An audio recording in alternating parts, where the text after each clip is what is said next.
கர்த்தருடைய நாமத்தை துதியுங்கள், கர்த்தருடைய ஊழியக்காரரே துதியுங்கள். யார் துதி சொல்லியிருக்கு சொல்லுங்க. கர்த்தருடைய நாமத்தை, கர்த்தருடைய சொல்லுங்க, ஊழியக்காரர் துதிக்க வேண்டும். இரண்டாவது வசனத்தை வாசிக்கலாம். கர்த்தருடைய வீட்டிலும் நமது தேவனுடைய ஆலய பிரகாரங்களிலும் நிற்கிறவர்களே கர்த்தரை துதியுங்கள். யாரும் துதிக்க சொல்லியிருக்கு?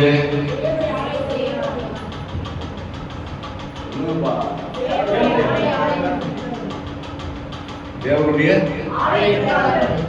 அப்படின்னா என்னது? சபையில் இருக்கிறவர்கள். பூசாரி என்ன பண்ணுவாரு? அங்க முக்கியமான இடம் சன்னிதானம் இருக்குது இல்லையா? சன்னிதானத்துல போய் என்ன பண்ணுவாரு? பூசை எல்லாம் பண்ணி அந்த பிரசாதத்தை கொண்டு வந்து யாருக்கிட்ட கொடுப்பாரு? யாருக்கிட்ட கொடுப்பாரு? பக்தர்கள் கிட்ட கொடுப்பாரு. பக்தர்கள் எங்க இருக்கிறாங்க? பிரகாரத்துல இருக்கிறாங்க. இல்லையா சொல்லுங்க. ஊழியக்காரர் மட்டும் துதிச்சா போதாது, பக்தர்களும் என்ன பண்ணணும்?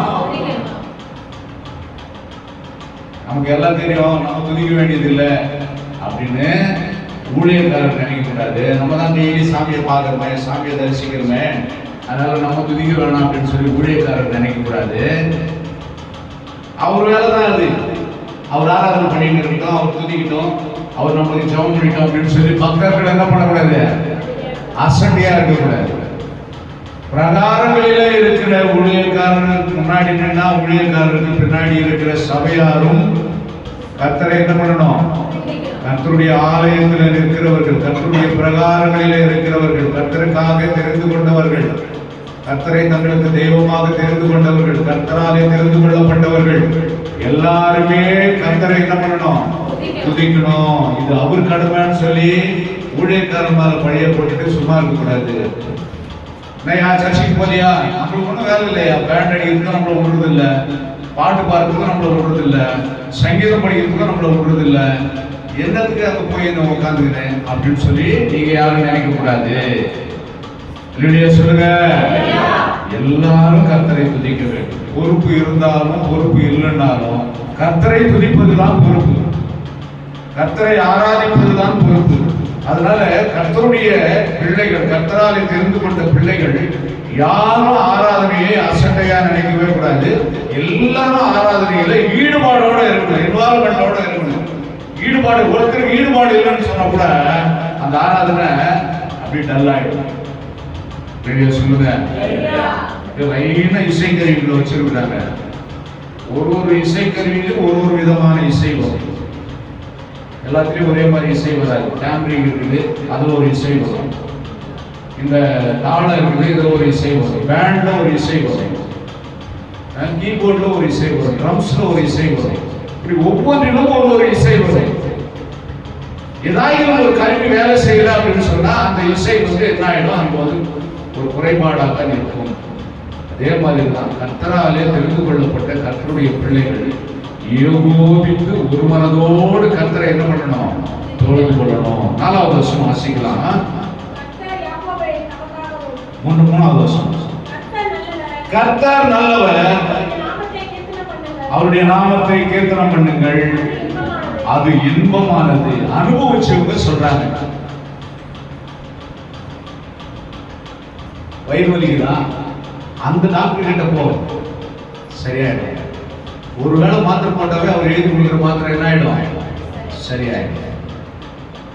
இல்ல வயிறு வலிக்குதா? இந்த லேகியத்தை சாப்பிடு, இல்ல இந்த பச்சையறையை சாப்பிடு, இல்ல இந்த உணவை சாப்பிடு, மோர் குடி, இல்ல சோடா குடி. யார் சொல்றது? ஏற்கனவே வயிறு வலி வந்து அனுபவப்பட்டு அதுல சுகத்தை கண்டவர்கள் என்ன பண்றாங்க? சொல்றாங்க.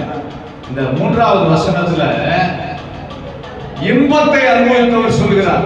இன்பமானது எது அப்படின்னு ஒரு விஷயத்தை சொல்றார். இன்பமானது அப்படின்னு சொல்லி சொன்னா மகிழ்ச்சியானது என்று அர்த்தம். சொல்லுங்க. இன்பமானது அப்படின்னு சொன்னா மகிழ்ச்சியானது என்று அர்த்தம். மகிழ்ச்சியை அனுபவித்த ஒருவர் சொல்லுகிறார். என்னது சொல்றாரு? எதை செய்தால் மகிழ்ச்சி கிடைக்கும்? கர்த்தர் நல்லவர், அவருடைய நாமத்தை கீர்த்தனம் பண்ணுங்கள், அது உங்களுக்கு இன்பமாயிருக்கும், மகிழ்ச்சியா இருக்கும். சந்தோஷமா இருந்தா சங்கீதம் பாடு. உங்களுடைய வாழ்க்கையில நீங்க துக்கமா இருக்கிறீங்களா? கர்த்தரை கொஞ்ச நேரம் பாடுங்க, கர்த்தரை கொஞ்ச நேரம் கீர்த்தனம் பண்ணுங்க, கர்த்தரை கொஞ்ச நேரம் துதியுங்க. ஆட்டோமேட்டிக்கா உங்களுடைய துன்பங்களை நீங்க கவலைகளை மறந்து விடுவீர்கள். கர்த்தருடைய பிரசன்னம் உங்களுடைய இருதயத்துக்குள்ளே வரும். கர்த்தர் உங்களோடு கூட இடைபடுவார். உங்கள் துன்பங்கள், உங்கள் கவலைகளை மறக்க கர்த்தரை துதிப்பது மிகவும் நல்லது. நாம் அவரை துதிப்பதற்காக தெரிந்து கொள்ளப்பட்ட பிள்ளைகள், அவரை ஆராதிப்பதற்காக தெரிந்து கொள்ளப்பட்ட பிள்ளைகள். நாம கர்த்தரை துதிப்பதினாலே அவர் மகிமைப்படுகிறாரோ இல்லையோ, முதல்ல நம்ம மனசு என்ன ஆகும்? பாரங்கள் நீங்கும், ரிலீஃப் ஆகும். அந்த வசனம் சொல்கிறது, கர்த்தரை கீர்த்தனம் பண்ணுங்கள், அது இன்பமானது. உங்கள் வாழ்க்கையில நீங்கள் மகிழ்ச்சியாய் வாழ வேண்டும் என்றால் கர்த்தரை எப்பொழுதும் நீங்கள் பாடிக்கொண்டிருங்கள், கர்த்தரை துதித்துக் கொண்டிருங்கள். கர்த்தரை துதிப்பதற்காகவே நீங்கள் அழைக்கப்பட்டீர்கள். இவர்களின் ஜனங்கள் இவர்களின் துதியை சொல்லி வருவார்கள். கர்த்தருடைய நாமத்தை சொல்லி வருவதுதான் கர்த்தருடைய பிள்ளைகளுடைய வேலையாக இருக்கட்டும். அப்படி நீங்க கர்த்தருடைய நாமத்தை சொல்ல சொல்ல சொல்ல உங்களுக்குள்ளே உங்களை அறியாமலே உங்களுடைய துன்பங்கள் நீங்க மகிழ்ச்சியா இருப்பீங்க.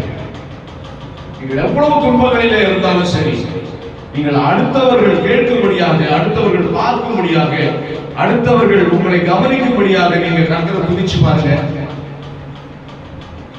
அவங்களுக்குள்ளே ஒரு சந்தோஷம் வரும், உங்களுக்குள்ளே ஒரு சந்தோஷம் வரும். நாம அடுத்தவங்களுக்கு பிரோஜனமா இருக்கிறத வழக்கமாக கொள்ள வேண்டும். அடுத்து 4வது வசனம் வாசிக்கிறோம். கர்த்தர் யாக்கோபை தமக்காகவும் இஸ்ரவேலை தமக்கு சொந்தமாகவும் தெரிந்து கொண்டார். வேற எதுக்கும் ஆண்டவர் நம்மை தெரிந்து கொள்ளவில்லை. தமக்கு சொந்தமாய் இருக்கும்படியாக, அவருக்கு சொந்தமாய் இருக்கும்படியாக. நம்ம வீட்டுல ஒரு விசேஷம் வைக்கிறோம், நம்ம வீட்டுல ஒரு நல்ல ஒரு காரியத்தை நடத்துறோம், ஒரு விசேஷத்தை நடத்துறோம். என்ன பண்றோம்? நம்ம சொந்தக்காரர்களை எல்லாம் என்ன பண்றோம்? கூப்பிடுறோம். சொந்தக்காரங்க எல்லாம் வாங்க, எங்க வீட்டுல விசேஷம். சொந்தக்காரங்க என்ன பண்றாங்க? ஆர்வம் புறப்பட்டு அவங்க வேலையெல்லாம் ஒதுக்கி வந்து தோளோடு தோளா நின்று அந்த விசேஷத்தை சிறப்பிக்கிறாங்க. உண்மையான சொந்தக்காரங்க அவங்களுடைய நட்பு வட்டாரத்துல யாராவது அழைப்பு கொடுத்தா அதை ரொம்ப இன்வால்மெண்டோட, ரொம்ப ஈடுபாடோட புறப்பட்டு போய் அவங்க குடும்பத்துல தோளோடு தோளா நின்று அவங்களுக்கு பக்கபலமா நின்று அந்த விருந்தை, அந்த நிகழ்ச்சியை சிறப்பிப்பாங்க. அதுதான் சிறப்பிக்கிறது வேற, சும்மா பட்டுப்படாம அப்படி வந்து போயிடுறது வேற. கொஞ்சம் தூரமா இருக்கிறவங்க என்ன பண்ணுவாங்க? போய் தலையை காட்டிட்டு வந்துடலாம். அந்த வார்த்தையை பயன்படுத்துவாங்க. என்ன பண்ணுவாங்க? போய் தலையை காட்டிட்டு வந்துடலாம். ரொம்ப நெருக்கமா இருக்கிறவங்க என்ன சொல்லுவாங்க? உண்மையான அன்பு அது குடும்பத்தின் மேல இருக்கிறவங்க சொல்லுவாங்க, அது எப்படிங்க நம்ம போறோம்னா எப்படி நல்லவா இருக்கும்? கண்டிப்பா போனங்க. நம்ம போய் அவங்க கூட இருந்து அவங்களுடைய அந்த நிகழ்ச்சியில கலந்துக்கிட்டு அதை சிறப்பிச்சு கொடுத்துட்டு வரணுங்க, அவங்களுக்கு தோளோட தோளா நிக்கணுங்க அப்படின்னு சொல்லுவாங்க. கவனிச்சிருப்பீங்க. உண்மையாகவே உண்மையான அன்புள்ளவர்கள், உண்மையான சொந்தக்காரங்க ஒரு குடும்பத்துல ஒரு விசேஷம் அப்படின்னு சொன்னா முன்கூட்டியே வந்து அவங்களோட தோளோடு தோளா நின்று, வேலைகளில அவங்களுக்கு துணையா நின்று, அவங்களுக்கு பக்கபலமா நின்று அந்த விழாவை சிறப்பிப்பதற்கு, குறையில்லாமல் நடப்பதற்கு முயற்சி எடுப்பாங்க. அதான் உண்மையான சொந்தக்காரங்க. ஆனா கடமைக்காக வருகிறவர்கள் என்ன பண்ணுவாங்க? ஏதோ முடிகிற நேரத்தில் போகலாம், இல்ல போய் தலையை காட்டிட்டு வந்துடலாம், இல்ல சும்மா போய் பார்த்துட்டு வந்துடலாம், இல்ல சாப்பிட்டு வந்துடலாம், இல்ல மொழி எழுதிட்டு வந்துடலாம். இப்படி ஒரு இன்வால்மெண்ட் இல்லாம, ஈடுபாடு இல்லாம வந்து அப்படி போயிடுவாங்க. இங்க வேதம் சொல்லுகிறது தமக்காக தெரிந்து கொண்டார். இல்லையா? சொல்லுங்க. உங்களை சும்மா கணக்கு பண்றதுக்காக தெரிந்து கொள்ளல ஆண்டவர். எனக்கு இத்தனை கூட்டம் இருக்குது அப்படி தெரிந்து கொள்ளல ஆண்டவர். நம்மை அவர் தெரிந்து கொண்டதனுடைய நோக்கமே அவருக்காக நாம் செயல்படும்படியாக, அவருடைய நாமத்துக்காக நாம் சாட்சிகளாய் நிற்க முடியாது, அவருக்காக நாம் தோளோடு தோளாய் நிற்க முடியாது. ஆதி அப்போஸ்தலர் காலத்துல பாத்தீங்கன்னா அப்போஸ்தலர் நடவடிக்கை புத்தகத்தை தியானிக்கும் போது அவருக்கு சாட்சிகளா இருக்கிறோம், அவருக்கு சாட்சிகளா இருந்தாங்க. நாங்கள் அதற்கு சாட்சி, அவர் உயிர்த்தெழுந்ததற்கு நாங்கள் சாட்சி, இந்த அற்புதங்களை அடையாளங்களை இயேசுதான் நடப்பிக்கிறார் என்பதற்கு நாங்கள் சாட்சி. விடுதலை பெற்றவங்களும் சாட்சி சொல்றாங்க, அந்த விடுதலையை பிரசங்கித்தவங்களும் சாட்சி சொல்றாங்க. எவ்வளவு ஈடுபாடு பாருங்க, ஆண்டவர் மேல ஒரு ஈடுபாடு, ஒரு ஐக்கியம் இருக்கும்னு சொல்லி சொன்னா மற்றவர்கள் பார்க்கிறார்களே என்பதற்காக அல்ல, மற்றவர்கள் ஏதாயிலும் சொல்வார்கள் என்பதற்காக அல்ல. என் தேவன் எனக்கு கொடுத்த சுகத்தை நான் நன்றியோடு கூட தேவனுடைய சபையில சாட்சியாக சொல்வேன். அவருக்கு சாட்சியாய் நான் வாழ்வேன், அவருக்காக நான் தைரியமாய் நிற்பேன். பழக்கம் இல்லாதவங்க, ஆண்டவர் தெரியாதவங்க, ஆண்டவருடைய அன்பை ருசிக்காதவங்க எதுக்கு சர்ச்சைக்கு போறீங்க அப்படின்னா, உடம்பு சரியில்லை போய் ஐயா உட்காந்துட்டு ஒரு ஜெபம் பண்ணிட்டு வரேன். அவங்க தேவை என்ன? அவங்க எதுக்காக வராங்க? அவங்களுக்கு முடியல, போன ஒரு ஜெபம் பண்ணிட்டு வரலாம் அப்படின்னு சொல்லி வராங்க. ஒரு சிலர் சொல்லுவாங்க 2 வாரம் நான் போல, இந்த வாரம் கூட போறேன்னு சொல்லி சொன்னா ஐயா என் மேல என்ன பண்ணுவாரு? கோச்சுக்குவாரு. அதனால இந்த வாரம் போயிட்டு இப்படி ஆகிரும் கணக்கு பண்ணிட்டு அடுத்த ஒரு 2 வாரம் நான் லீவ் போட்டா கூட அது அட்ஜஸ்ட் ஆயிடும். அந்த நோக்கம் என்ன? அடுத்த ஒரு 2 வாரத்துக்கு வர போறது இல்லை, அது சொல்லிட்டு போறதுக்கு வந்தது. அவங்க வந்தது. ஒரு சிலர் இருக்கிறாங்க, என் ஆண்டவர் எனக்கு சுகத்தை கொடுத்தார், என் ஆண்டவர் என்னை நல்லா வச்சிருக்கிறார், என் ஆண்டவர் என்னை விடுதலை ஆக்கியிருக்கிறார், என் ஆண்டவர் என்னை ரட்சித்தார், என் ஆண்டவருக்காக நான் போய் என் ஆண்டவரை நான் மகிமைப்படுத்தி அந்த சபையில துதியையும் ஸ்தோத்திரத்தை ஏற்படுத்தி என் நாமத்தை, என் ஆண்டவருடைய நாமத்தை நான் உயர்த்த போறேன். என்னுடைய பங்களிப்பு அந்த சபைக்கு இருக்க வேண்டும். நான் ஆண்டவரோடு கூட இடைப்படுகிறது அந்த சபையில எல்லாருக்கும் தெரியணும். நான் ஆண்டவருக்காக வாழ்கிறேன் என்பதை நான் சாட்சியாக அறிவிக்கிறேன். வசனம் எழுதியிருக்கிறது, அவர் நம்மை அவருக்காக தெரிந்து கொண்டார். நாம் என்ன பண்ணிட்டு இருக்கிறோம் தெரியுமா? அந்த கடமைக்காக போய் தலையை காட்டிட்டு வரலான்னு சொல்ற ஒரு கூட்டம் இருக்குது பாருங்க. நம்ம ஃபங்க்ஷனுக்கு கூப்பிட்டா கடைசியில வந்துடுறது, பஸ் கிடைக்கலன்றது, இல்ல முன்னாடியே வந்து கவரை கூட்டத்துக்கு போறது, அந்த கூட்டத்தாரை போல இருக்கும். சபையில நம்முடைய ஈடுபாடு என்ன? சபையில நம்முடைய பங்களிப்பு என்ன? ஆராதனையில நம்முடைய ஈடுபாடு என்ன? அவர் நம்ம இடத்துல என்ன எதிர்பார்க்கிறார் ஐயா? கொஞ்சம் யோசித்து பாருங்க. அந்த வசனம் எவ்வளவு தெளிவாக சொல்லப்பட்டிருக்கிறது பாருங்க. கர்த்தர் யாக்கோபை தமக்காகவும் இஸ்ரவேலை தமக்கு சொந்தமாகவும் தெரிந்து கொண்டார். தகப்பன் யாக்கோபு, இஸ்ரவேல்னு சொன்னா அவருடைய 12 கோத்திரங்கள். யாக்கோபுக்கு தான் இஸ்ரவேல்னு பேர் வச்சாரு. இஸ்ரவேல்னு சொல்லி சொன்னா பலுகுதல், பெருகுதல், ஆசீர்வதிக்கப்படுதல். அப்பாவும் பிள்ளையும் 12 கோத்திரங்கள் இஸ்ரவேல் என்று சொல்லி அழைக்கப்பட்டார்கள். இஸ்ரவேலர் என்று அழைக்கப்பட்டவர்கள் யாக்கோபுடைய 12 கோத்திரத்தார். அப்படின்னு சொல்லி சொன்னா தகப்பனோடு சேர்ந்த குடும்பம். அப்பா சர்ச்சைக்கு வந்தா புள்ள வருவானான்னு சொல்லி அர்த்தம். நம்ம சபையில் இல்ல, வெளியிடங்கள்ல வீட்டுல ஒருத்தர் போனா போதும், சர்ச்சைக்கு நீ போறியா நான் போறியான்னு பேசிக்குவாங்க. ஒரு கல்யாணம் அன்னைக்கே இருக்குதுன்னா கல்யாணத்துக்கு யார் போறது, சர்ச்சைக்கு யார் போறது முடிவு பண்ணிக்குவாங்க. ஆனா இங்க யாக்கோபையும் இஸ்ரவேலையும் நமக்காகவும் தமக்கு சொந்தமாகவும் கர்த்தர் தெரிந்து கொண்டார். நாம் அவருக்கு சொந்தமாக இருக்கும்படியாக, அவருடைய நாமத்துக்கு சாட்சியாக இருக்கும்படியாக, அவருடைய சபையிலே நம்முடைய பங்களிப்பு இருக்க வேண்டும், அவருடைய ஈடுபாடு இருக்க வேண்டும் என்பதற்காக கொஞ்சம் பேர் இருக்கிற. எத்தனை பேர் இயேசு கிறிஸ்துவோட கூட இருந்தவங்க? சீஷர்களாக தெரிந்து கொள்ளப்பட்டவங்க எத்தனை பேரு? 12 பேர் தான். அந்த 12 பேர்ல கூட 3 பேர் முக்கியமா தெரிந்து கொண்டார். அந்த 3 பேர்ல கூட ஒருத்தர் முக்கியமா தெரிந்து கொண்டார். கடைசி வரைக்கும் இருந்தது யாரு? கடைசி வரைக்கும் கூட வந்தது யாரு? யோவான் மாத்திரம் தான். சிலுவை வரையில வந்தார்.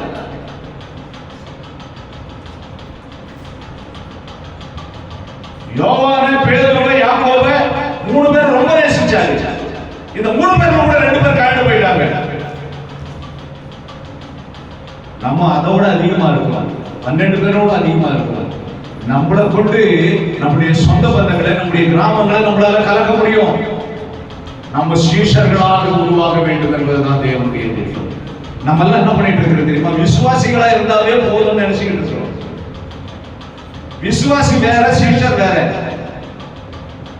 இயேசு நல்லவர் என்றதை விசுவாசிக்கிறது விசுவாசி. சீஷர் என்றதை அவருக்கு சாட்சி அளிக்கிறவன்.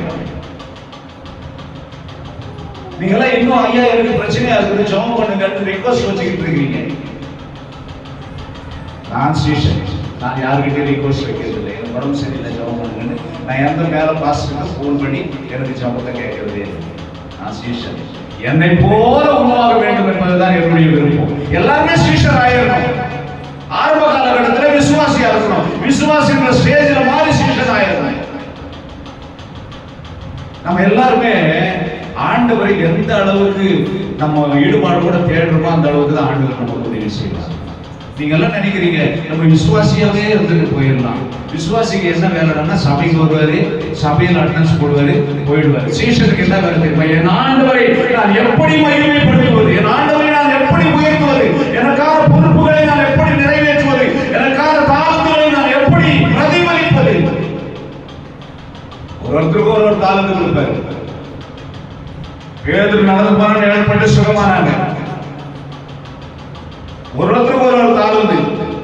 7 பேர் தெரிந்து கொண்டால் அவங்க சமையல் வேலையில் ஈடுபட்டாங்க. ஒருத்தருக்கு ஒரு தாளந்து. 70 பேரை தெரிந்து கொண்டார், அவர்கள் சுவிசேஷத்தை அறிவித்தார்கள். 12 பேரை தெரிந்து கொண்டார், உலகம் எங்கிலும் போகும்னு சொல்லி சொன்னார். ஒருத்தருக்கு ஒரு தாளந்து. கர்த்தர் இந்த சபையில் இருக்கிற ஒருத்தருக்கும் ஒரு தாளந்தை கொடுத்திருக்கிறார். ஒவ்வொரு கடமையை நாம் நிறைவேற்ற கர்த்தருடைய நாமத்தை கட்டி எழுப்ப, கர்த்தருடைய நாமத்தை என்ன பண்ணணும்? நம்ம சொல்லுங்க, என்ன பண்ணணும்? பூசு வேலை பண்றவங்க கட்டு வேலை பண்ண மாட்டாங்க, கட்டு வேலை பண்றவங்க பூசு வேலை பண்ண மாட்டாங்க அப்படின்னு ஒரு இது இருந்தா, கட்டு வேலை முடிச்சாதானே பூசு வேலை பண்ண முடியும். வீட்டுக்கு கட்டடம் கட்டுறவர் வேற, அந்த சென்ட்ரிங் அடிக்கிறவர் வேற. கட்டடம் கட்டுறவருக்கு சென்ட்ரிங் அடிக்க தெரியாம இருந்தா அந்த கட்டடம் எப்படி கட்டி எழுப்பப்படும்? அப்போ ஒரு வீடு கட்ட வேண்டுமானால் அந்த வீட்டிற்கு வேலையாட்கள், பலவிதமான வேலையாட்களும் இசைத்து ஒரு வீட்டை கட்டி எழுப்ப வேண்டும். கலவை கலக்கிறவனும் வேணும், கட்டடம் கட்டுறவனும் வேணும், பூசு வேலை செய்கிறவனும் வேணும், சென்ட்ரிங் அடிக்கிறவனும் வேணும், வர்ணம் பூசுகிறவனும் வேணும், எலக்ட்ரிஷியன் வயரிங் பண்றவனும் வேணும். ஒரு யோசனை பண்ணி பாருங்க, தச்சம் வேணும். அப்படியானால் தான் அந்த வீடு அலங்காரமாக்கப்படும். தேவனுடைய வீடு, தேவனுடைய சபை, தேவனுடைய நாமம் மகிமைப்பட வேண்டுமானால் பல திறமைகள் உள்ள, பல தாளந்துகள் உள்ள சபையார் யாவரும் யோபித்து கர்த்தருடைய நாமத்தை உயர்த்த கற்றுக்கொள்ள வேண்டும். இதுல எனக்கு பங்கு இல்லை, இது என்னுடைய வேலை இல்லை அப்படி என்று யாரும் நிராகரிக்க முடியாது. எல்லோரும் சேர்ந்து தேவனுடைய ராஜ்யத்தை கட்டி எழுப்புகிறவர்களாக இருக்க வேண்டும். அந்த வசனம் சொல்லுகிறது, என்னுடைய ஜனங்களை, யாக்கோபை, இஸ்ரவேலை எனக்காக தெரிந்து கொண்டேன். சரி, 5வது வசனத்துக்கு வாங்க. கர்த்தர் பெரியவர் என்றும் நம்முடைய ஆண்டவர் எல்லா தேவர்களை பார்க்கிலும் மேலானவர் என்றும் நான் அறிவேன். அந்த வசனத்தை எழுதுறவரு அவர் சொல்றாரு, கர்த்தர் பெரியவர் என்றும் என்னுடைய ஆண்டவர் எல்லா தேவர்களுக்கும் மேலானவர் என்றும் எனக்கு தெரியும் அப்படின்னு சொல்லி. அறிவேன் என்றால் என்ன ஆச்சு?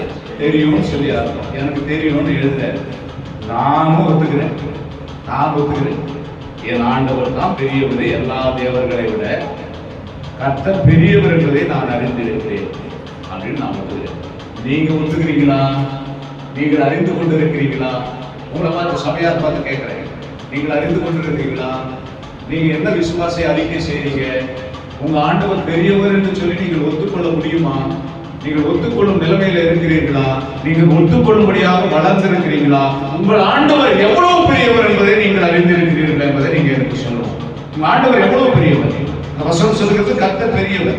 3வது வசனம் சொல்லுகிறது கர்த்தர் நல்லவர். 3வது வசனத்தை பாருங்க, கர்த்தர் நல்லவர். God is good. எங்க God is big. கர்த்தர் பெரியவர். எவ்வளவு பெரியவர்? ஆண்டவர் எவ்வளவு பெரியவர் சொல்லுங்க. மோசே நினைக்கிறார் கர்த்தர் பெரியவர். எவ்வளவு பெரியவர் நினைக்கிறார் தெரியுமா?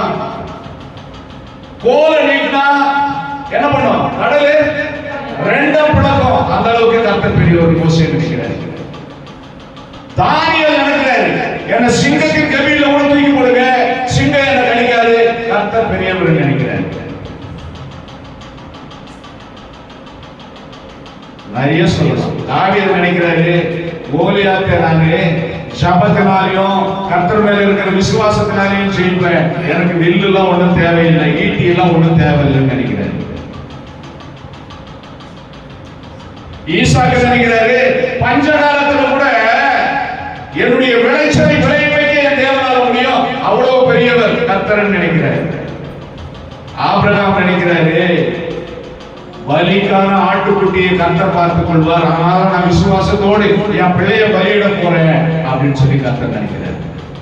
ஈசாக்கு நினைக்கிறார். நீங்க என்ன நினைக்கிறீங்க? கர்த்தர் எவ்வளவு பெரியவர் நினைக்கிறீங்க? சொல்லுங்க, பதில் சொல்லுங்க. கர்த்தர் உங்கள் வாழ்க்கையில எவ்வளவு பெரியவர்? யோவான் 4ஆம் அதிகாரம் 4வது வசனம் சொல்லுகிறது, பிள்ளைகளே நீங்கள் தேவனாய் உண்டாயிருந்து அவர்களை ஜெயித்தீர்கள். யாரை ஜெயித்தீர்கள்? நீங்கள் தேவனாய் உண்டாயிருந்து அவர்களை ஜெயித்தீர்கள். யாரை ஜெயித்தீர்கள்? நீங்க எதை ஜெயிச்சீங்க? நீங்க யாரை ஜெயிச்சீங்க? கடவுள் பெரியவர் நீங்க அறிக்கை செய்ய முடியுமா? என் ஆண்டவர் பெரியவர் சொல்லி நீங்க சொல்ல முடியுமா? ஆண்டவரை நம்பி தானே வரீங்க. உங்க ஆண்டவர் பெரியவரானா உங்கள் பிரச்சனைகளிலிருந்து நான் இந்த பிரச்சனையிலிருந்து விடுதலையான என் ஆண்டவர் பெரியவர் சொல்லி சாட்சி சொல்லுங்க. என் குடும்பம் இப்படிப்பட்ட சூழ்நிலையில் இருந்தது, அந்த சூழ்நிலையிலிருந்து கர்த்தர் என்னை இன்னைக்கு மேல கொண்டு வந்திருக்கிறார், விடுதலையாகி இருக்கிறார் சொல்லி சாட்சி சொல்லுங்க. தானியேல் சொல்றாரு சிங்கத்தின் கவியிலிருந்து கர்த்தர் என்னை விடுதலையாக்கினார், கர்த்தர் பெரியவர். மோசே சொல்றாரு செங்கடலை பிளக்கும்படியாக கர்த்தர் பெரியவர், எரிகோ மதிலை விழத்தள்ளும்படியாக கர்த்தர் பெரியவர், சூரியனை நடுவானிலே நிற்க வைக்கும்படியாக யோசுவா சொன்னாரே கர்த்தர் பெரியவர். நீங்க என்ன சொல்றீங்க? கர்த்தரை நீங்க எப்படி பாக்குறீங்க? அவரை எந்த ஸ்கோப்ல பாக்குறீங்க? எந்த கோணத்துல பாக்குறீங்க? எந்த கண்களால பாக்குறீங்க? லென்ஸ் வச்சு பாக்குறீங்களா? சாதா கண்களால பாக்குறீங்களா? பூத கண்ணாடி வச்சு பாக்குறீங்களா? சின்ன ஒரு எறும்பு கூட அந்த லென்ஸ்ல மைக்ரோஸ்கோப்ல பார்க்கும்போது எப்படி தெரியும்? பெருசா தெரியும். என் ஆண்டவரை நான் பெரியவராக பார்க்கிறேன் என்று வசனம் சொல்லுகிறது. நீங்க எப்படி பாக்குறீங்க? உங்களுடைய பார்வை என்ன? கர்த்தர் மேலே வைத்திருக்கிற உங்களுடைய பார்வை என்ன? இந்த வசனம் சொல்கிறது உலகத்தில் இருக்கிறவரை காட்டிலும் பிள்ளைகளே நீங்கள் தேவனால உண்டாயிருந்து இந்த உலகத்தை ஜெயித்தீர்கள். உலகத்தை எந்த காரியங்களிலே நீங்கள் ஜெயிக்கிறீர்கள், நீங்கள் பெரியவர் என்று ஆண்டவர் ஒத்துக்கொள்வதற்கு, ஆண்டவர் பெரியவர் என்பதை நீங்கள் ஒத்துக்கொள்வதற்கு எந்த காரியங்களிலே நீங்கள் இந்த உலகத்தை ஜெயிக்கிறீர்கள்? எல்லா காரியத்திலும் மிக்ஸ் ஆகி விடுகிறது. சொன்னா நீங்க தான் உடம்பு சரியில்லையா, ஐயோ முடியல பாஸ்டர் கொஞ்சம் போன் பண்ணி ஜெபம் பண்ணுங்க. ஏதோ வீட்டுல கணவன் மனைவி பிரச்சனையா, ஐயோ ஒரே போராட்டமா இருக்கு பாஸ்டர் கொஞ்சம் ஜெபம் பண்ணுங்க. எதிலுமே ஜெயிக்காதவர்களாக நீங்கள் இருப்பீர்களா? நீங்கள் எப்படி பிள்ளைகளாக இருப்பீர்கள்? அங்க சொன்ன பிள்ளைகளே, பிள்ளைகளே அங்க இசைக்கொண்டு தேவனுடைய பிள்ளைகள் என்று அர்த்தம். தேவனுடைய பிள்ளைகளே, ரத்தத்தினாலாவது புருஷ சித்தத்தினாலாவது மாம்சத்தினாலாவது பிறவாமல் தேவனாலே பிறந்தவர்கள். யோவான் 1ஆம் அதிகாரம் 12வது வசனம்.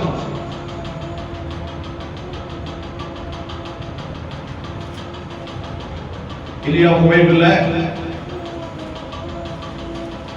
அவருடைய நாமத்தின் மேல் விசுவாசம் உள்ளவர்களாய்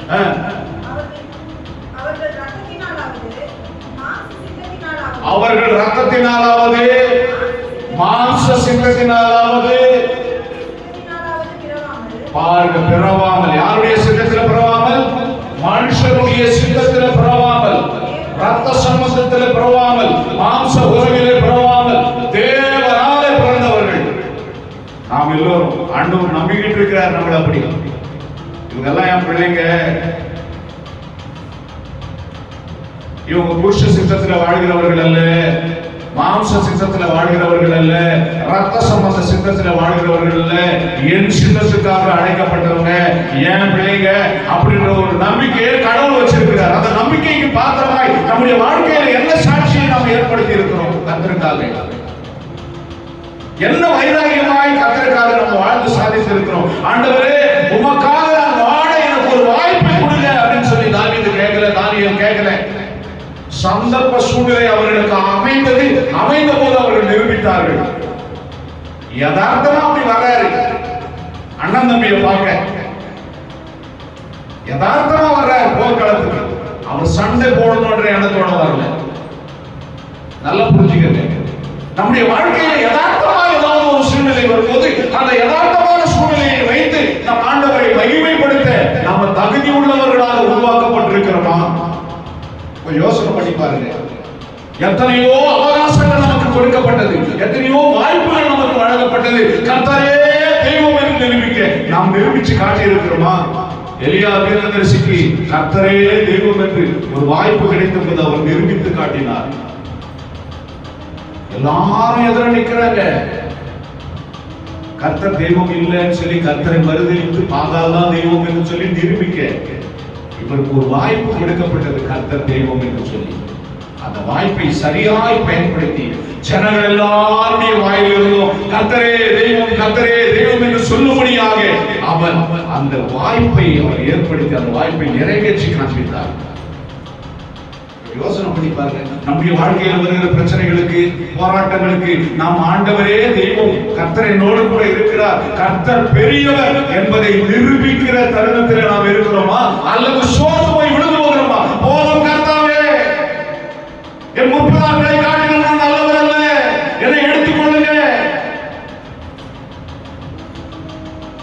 கொஞ்சம் யோசனை பண்ணி பாருங்க. இந்த வசனம் சொல்லுகிறதை கொஞ்சம் ஆழமாக போய் பாருங்க.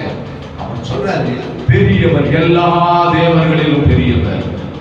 ஒரு எலுமிச்சை பழத்தை கண்டா நமக்கு பயம், ஒரு கற்பூரத்தை கண்டா பயம், ஒரு கோழி முட்டையை கண்டா பயம், ஒரு பூசணிக்காயை கண்டா பயம். நமக்கு எங்கேயாவது முடி உருண்டியா சுத்தி தலைமுடி அப்படி சுத்தி அப்படி போட்டிருந்தா பார்த்தா பயம்.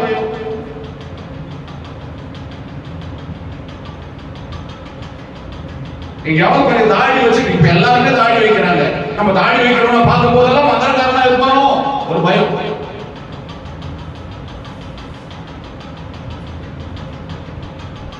வசனம் சொல்லுகிறது, கர்த்தர் பெரியவர். அதை நிரூபிக்கிற இடத்துல நம்ம வச்சிருக்கிறார் ஆண்டவர். நாம் நிரூபிக்க தவறி விடுகிறோம். வசனம் சொல்லுகிறது, ரத்தத்தினாலாவது மாம்ச சித்தத்தினாலாவது பிறவாமல் தேவனால பிறந்தவர்கள் என்னுடைய ஜனங்கள், யாக்கோபு, இஸ்ரவேல், எனக்காக தெரிந்து கொள்ளப்பட்டவர்கள். நம்மை அவருக்காக தெரிந்து கொண்டிருக்கிறார். நம்மளுடைய ஃப்ரீடத்துக்காக நம்ம வாழ்ந்து கொண்டிருக்கிறோம், நம்முடைய சுதந்திரத்துக்காக, நம்முடைய சுகத்துக்காக, நம்முடைய ஆசாபாசங்களுக்காக. என்னைக்காவது ஆண்டவருடைய சித்தத்தை நாம நிறைவேற்றணும் அப்படின்ற ஒரு நம்பிக்கை நமக்கு இருக்குதா?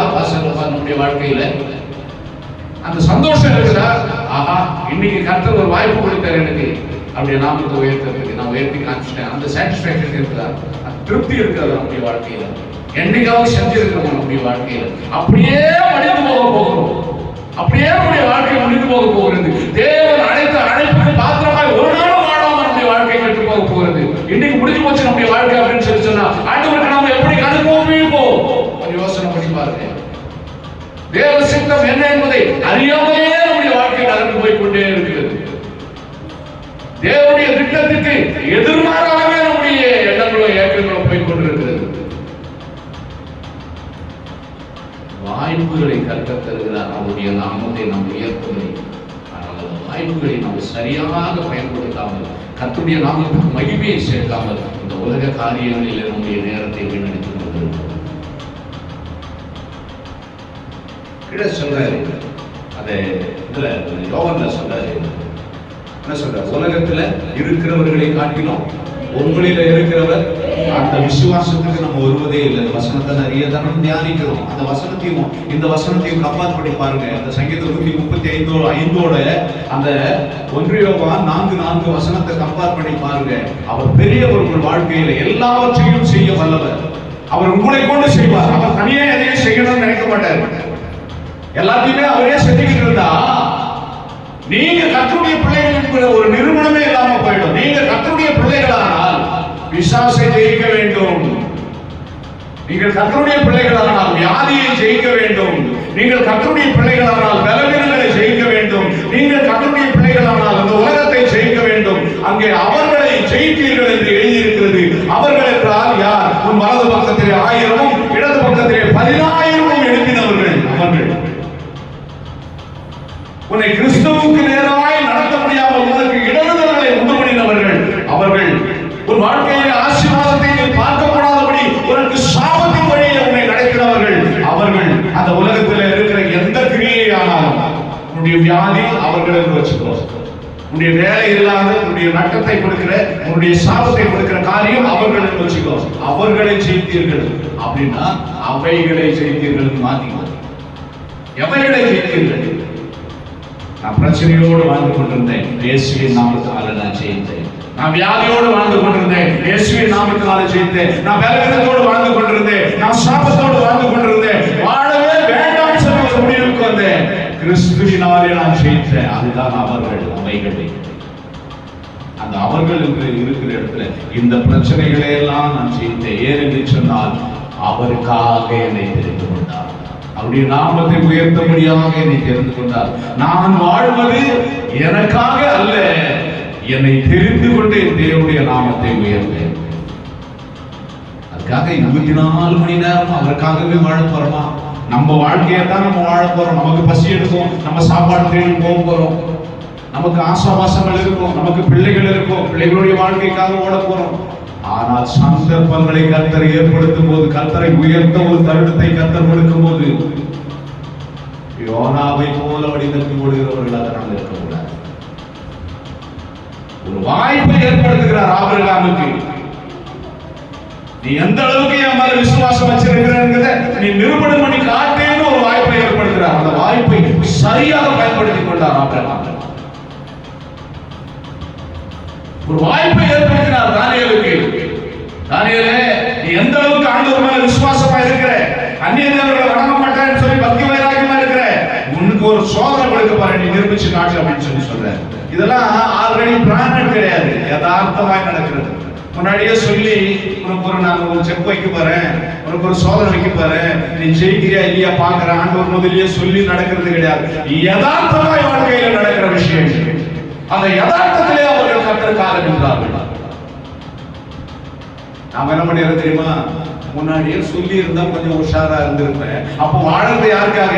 உஷாரா இல்லாம வாழ்ந்து கொண்டிருக்கிறது யாருக்காக? அந்த 5 ஸ்திரீகள் ஆயத்தம் இல்லாமல் இருந்தார்கள். அவர்களே போல வாழ்க்கை அது.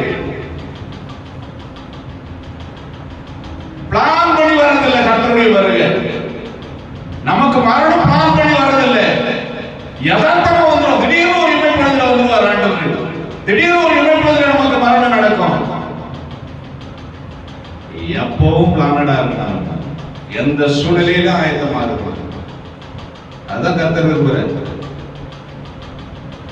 அப்போ முன்னாடியே சொல்லி இருந்தா நான் கொஞ்சம் உஷாரா இருந்திருக்கிறேன்.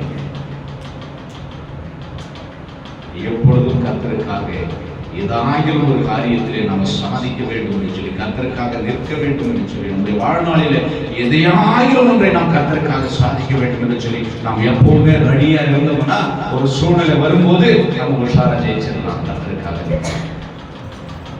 வாசிக்கலாம். லூக்கா எழுதின சுவிசேஷம்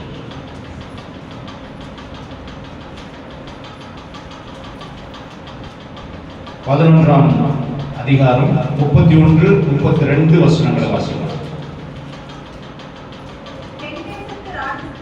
தென் தேசத்து ராஜஸ்திரீ சாலமோனின் ஞானத்தை கேட்க பூமியின் எல்லைகளில் இருந்து வந்தாள். வாசிக்கலாம். இதோ சாலமோனிலும் பெரியவர் இங்கே இருக்கிறார். பாருங்க, அவர் எவ்வளவு பெரியவர் என்று அவரே சொல்றார். இயேசு கிறிஸ்து இந்த பூமியில வாழ்ந்த காலத்துல சங்கீதத்துல பார்த்தோம் கர்த்தர் பெரியவர் சொல்லி. இயேசு கிறிஸ்து வந்து இந்த பூமியில சொல்றாரு, சாலமோனிலும் பெரியவர் இங்கே இருக்கிறார். உங்களுக்குள்ள இருக்கிறவர் யாருங்க? எவ்வளவு பெரியவர்? முதல்ல பார்த்தோம், உலகத்துல இருக்கிறவரை விட இருக்கிறவர்களை விட பெரியவர்கள். பெரியவர் ஒருவருடைய வாழ்க்கையில பார்த்தோம். தாவீது வாழ்க்கையில கோலியாத்தை விட ஆண்டவர் பெரியவர். தானியேல் வாழ்க்கையில சிங்கத்தை விட ஆண்டவர் பெரியவர்.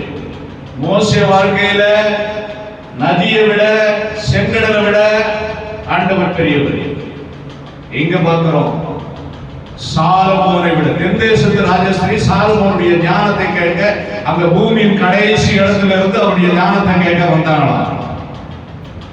ஐயோ, முன்னாடியே அறிவு இல்லாம போச்சு, ஐயோ அறிவு இல்லாம இந்த காரியத்தை செஞ்சுட்டேன், எவ்வளவு படிச்சாலும் மூளைக்கு ஏற மாட்டேங்குது, படிக்கிறேன் ஆனா எக்ஸாம் எழுதும் போது ஞாபகம் வர மாட்டேங்குது, கடவுள் எனக்கு கொஞ்சோண்டு மூளையை கொடுத்திருக்கிறாரு, இந்த மூளையை கூட நான் இவ்வளவு பெரிய வேலையை எப்படி செய்வேன்? இப்படியெல்லாம் நாம யோசிக்கிறோம். தேவனால கூடாதது ஒன்றுமே இல்லை. ஞானத்தில சிகரம் அவர். யாக்கோபுல எழுதியிருக்கிற நிருபத்தில், ஒருவன் ஞானத்தில குறைவுள்ளவனாய் இருந்தால் யாவருக்கும் சம்பூர்ண ஞானத்தை கொடுக்கிற அவரிடத்துல கேட்க கடவுள். எப்படிப்பட்ட ஞானமா? சம்பூர்ண ஞானத்தை கொடுக்கிற அவரிடத்துல கேட்க கடவுள். சாலமோனுக்கு மட்டுமா ஞானத்தை கொடுக்க முடியும்? அவரால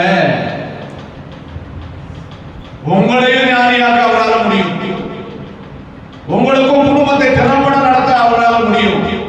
உங்களுக்கு எந்த இடத்துல எப்படி பேசணும், எந்த இடத்துல எப்படி சம்பாதிக்கணும், எப்படி பணத்தை சம்பாதிக்கணும், அந்த பணத்தை எப்படி சேர்த்து வைக்கணும், அந்த பணத்தை எப்படி செலவு பண்ணணும், நம்ம உடம்பை எப்படி பாதுகாப்பா வச்சுக்கணும், கிறிஸ்துவுக்குள்ள நம்ம எப்படி வளரணும், மற்றவங்க முன்னாடி நம்ம எப்படி நாகரிகமா இருக்கணும், இந்த ஞானம் எல்லாம் அவரிடத்தில் இருக்கிறது. சொல்லுங்க, இந்த ஞானம் இல்லாதவங்க தான் அஞ்ஞானிகள் என்று வேதம் சொல்லுகிறது. அஞ்ஞானி அப்படின்னு சொல்லி சொன்னா இந்த சங்கீதத்திலே இருக்குது பாருங்க, அஞ்ஞானி என்கிற ஒரு வார்த்தை இருக்கு பாருங்க. அடியில பாருங்க, ரைட் சைடு அடியில பாருங்க, எந்த வருஷம் வாசிக்க பாருங்க. அஞ்ஞானிகள் அஞ்ஞானிகள் அஞ்ஞானிகளுடைய விக்கிரகங்கள் வெள்ளியும் பொன்னும். நல்லா புரிஞ்சுக்கங்க. வெள்ளியை சம்பாதிக்கணும், பொண்ணை சம்பாதிக்கணும் சொல்லி ஆசைப்படுறவங்க எல்லாம் அஞ்ஞானிகள். நித்திய ஜீவனை சம்பாதிக்கணும்னு சொல்லி முயற்சி எடுக்கிறவங்க எல்லாம் ஞானிகள். ஞானிகளுக்கு எதிர்ப்பது தான் அஞ்ஞானம். அஞ்ஞானம் என்றால் அறிவில்லாதவர்கள் என்று அர்த்தம், மூளை இல்லாதவர்கள் என்று அர்த்தம், ஞானம் இல்லாதவர்கள் என்று அர்த்தம். அந்த அஞ்ஞானத்தை ஞானமாக மாற்றுகிற ஆற்றல் ஆண்டவரிடத்தில் உண்டு. அதான் யாக்கோபு எழுதுகிறார், ஒருவன் ஞானத்தில் குறைவுள்ளவனாய் இருந்தால் யாவருக்கும் சம்பூர்ணமாய் கொடுக்கிற அவரிடத்தில் கேட்கப்படவன், அவன் சந்தேகப்படாமல் கேட்க கடவன். சந்தேகப்படுகிறவன் காற்றினாலே அலை உண்டு அலைகிற அலைக்கு ஒப்பாய் இருக்கிறான். சந்தேகப்படுகிறவன் அவரிடத்தில் ஏதாவது ஒன்றை பெற்றுக்கொள்ளலாம் என்று நினையாது இருப்பானாக என்று எழுதுகிறார். அப்ப சந்தேகம் இல்லாமல் விசுவாசத்தோடு ஆண்டவரிடத்தில் ஞானத்தை கேட்டால் அவர் ஞானத்தை கொடுக்க வல்லவர். சாலமோனுக்கு கொடுத்த ஞானத்தை காட்டிலும் சிறந்த ஞானத்தை. சொல்லுங்க, உங்களுக்கு அவர் பெரியவரா இருக்கணும் அப்படின்னு சொல்லி நினைச்சா அவர்கிட்ட கேளுங்க. அவர் பெரியவரா இருக்கிறாரு அப்படின்னு சொல்லி விசுவாசிச்சா அவர்கிட்ட கேளுங்க. குடும்பத்தை எப்படி நடத்துறது, வேலையில் இன்டர்வியூல எப்படி கேள்விக்கெல்லாம் பதில் சொல்றது, எக்ஸாம்ல எப்படி பரீட்சையில சரியா எழுதுவது, படிச்ச பாடங்கள் எல்லாம் எப்படி மனதில் வைத்துக் கொள்வது, கணவனை எப்படி திருப்திப்படுத்துறது, மனைவியை எப்படி திருப்திப்படுத்துறது, ரெண்டு பேருக்கும் பிரச்சனை இல்லாம எப்படி வாழுது. திருப்திப்படுத்துறதுன்னா நீங்க தவறாக புரிந்து கொள்ள வேண்டாம். ஒருவருக்கு ஒருவர் சரியான புரிதலோடு குடும்பத்தை நடத்துவது, குழந்தைகளை எப்படி வளர்த்தெடுப்பது, வியாதி இல்லாமல் வியாதி அண்டாமல் எப்படி வாழ்வது, வந்த வியாதியை எப்படி போக்கிக் கொள்வது, கடன் பிரச்சனையிலிருந்து எப்படி விடுதலை ஆவது, கடன் இல்லாமல் எப்படி வாழ கற்றுக்கொள்வது, வருகிற சொற்ப வருமானத்தை வைத்து எப்படி குடும்பத்தை ஆசீர்வாதமாக நடத்துவது, இந்த ஞானத்தை எல்லாம் தருகிறவர் ஆண்டவர். அவர் சாலமோனில் பெரியவர் சொன்னார். பெரியவர் அப்படின்னு சொன்ன இதோட முடிச்சுக்கிற நேரம். பெரியவர் அப்படின்னு சொல்லி சொன்னா சும்மா பெரியவர் சொல்லி படிச்சுட்டு அந்த இடத்த விட்டு கடந்து போகாம அவர் உங்களுக்குள்ளே எந்தெந்த விஷயங்களிலே பெரியவராய் இருந்தார், எந்தெந்த இடங்களிலே நீங்கள் அவரை பெரியவராய் பார்த்து ஜெயித்தீர்கள் என்பதை உங்களுடைய வாழ்க்கையில நீங்கள் அனுபவித்து ருசித்து அதை சாட்சியாக மற்றவர்களுக்கு பகிர்ந்து கொண்டு கர்த்தருக்காக வைராக்கியமாக இல்லைங்க. ஏனென்று சொன்னால் யாக்கோபே, இஸ்ரவேலே, உங்களை கர்த்தர் தமக்காக அவருக்காக என்ன பண்ணாரு தெரிந்து கொண்டிருக்கிறார். சொந்த பந்தம் எதுக்கு இருக்கிறது கேட்கிறாங்க இல்ல, ஒரு சொந்த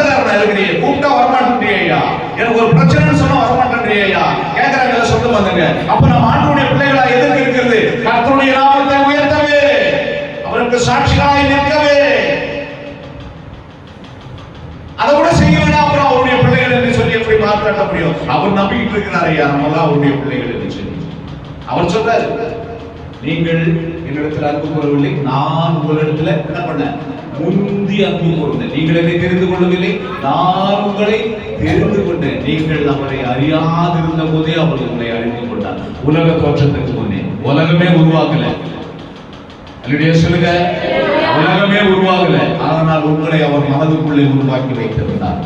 ஆதாமே அவள் உருவாகல, ஆதாமே அவளுக்கு தேவையான எல்லாவற்றையும் வாழ்ந்து உருவாக்கிட்டார். அவர் சூரிய சந்திர நட்சத்திரம் தோட்டம் மரம் செடி கொடி சுவாச காற்று மிருக சீவர்கள் எல்லாத்தையும் உருவாக்கிட்டு நல்ல அப்பா என்ன பண்ணுவார் தெரியுமா? பிள்ளைக்கு பொக்கிஷத்தை சேர்த்து வேதம் சொல்லுகிறது, பெற்றோர்கள் பிள்ளைகளுக்கு பொக்கிஷங்களை சேர்த்து வைக்கிறார். புத்தி உள்ள மனைவியோ கர்த்தராலோ ஈவு. அதுக்கு முன்னாடி ஒரு வசனம் என்னது, என்ன சொல்ற சொல்லுங்க, அந்த வசனத்தை சொல்லுங்க. தெரியாது? வீடும் வாசலும் பிதாக்கள் வைக்கும் சுதந்திரம். அப்போ பிள்ளைகள் ஆசீர்வாதமாக வாழ வேண்டும் என்று சொல்லி பிதாக்கள் சொன்னா பெற்றோர்கள் என்ன பண்றாங்க? சொத்து சேர்த்து வைக்கிறாங்களாம். நல்ல பெற்றோர்கள் தங்கள் பிள்ளைகளான எதிர்காலத்துக்காக ஏதோ உங்களால முடிஞ்சதை சேர்த்து வைக்கிறாங்களாம். அதே மாதிரிதான் நம்முடைய பரமபிதா நாம் ஆசீர்வாதமாக வாழ வேண்டும் என்று சொல்லி அவர் இந்த பூமியை படைச்சிருக்கிறார். நாம் அதை தீமைக்காக பயன்படுத்திக் கொண்டிருக்கிறோம். பரமபிதா எல்லாவற்றையும் நமக்கு ஆயத்தப்படுத்தி இருக்கிறார். அந்த பிதாவுக்கு நாம என்ன செய்ய போறோம், என்ன நன்றி கடனை காட்ட போறோம், இதுதான் இன்றைக்கான செய்தி. ஆண்டவர் பெரியவர் என்பதை நீங்கள் எப்படி நிரூபணம் பண்ண போகிறீங்க உங்களுடைய வாழ்க்கையில்? தன்னுடைய பிள்ளைகளை நீங்கள் நிரூபித்து காட்டுங்க. கண்டுபிடிச்சு